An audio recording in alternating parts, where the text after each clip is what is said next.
Right now I'm joined by Boston Power Player Kevin Caulfield from Campion Company down on Newbury Street. I had this question asked to me the other day, so I'm going to ask it to you. Are home inspections more important for single families versus condos?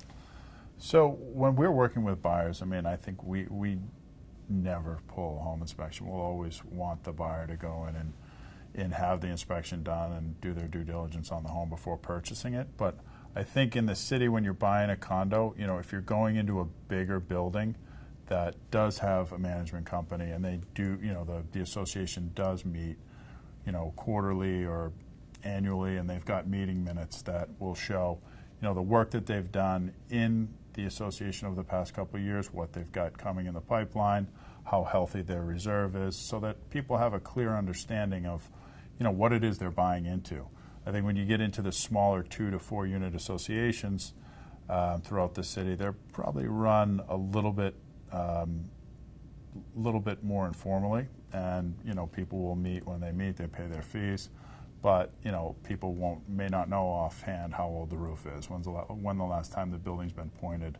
So there's just a little bit less information that's at your fingertips when you're going into the smaller associations. So as a whole, I think you can still be competitive in a multiple bid situation with a home inspection contingency. There are certain, you can put an aggregate amount of maybe damage to the property that if it does not exceed that, the buyer will take it as is. So there's different ways around it to still keep a strong offer in a bid situation.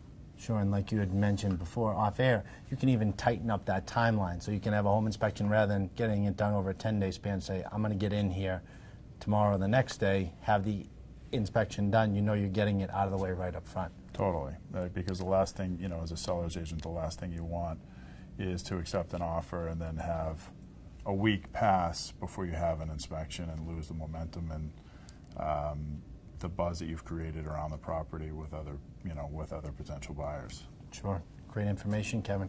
Thank you.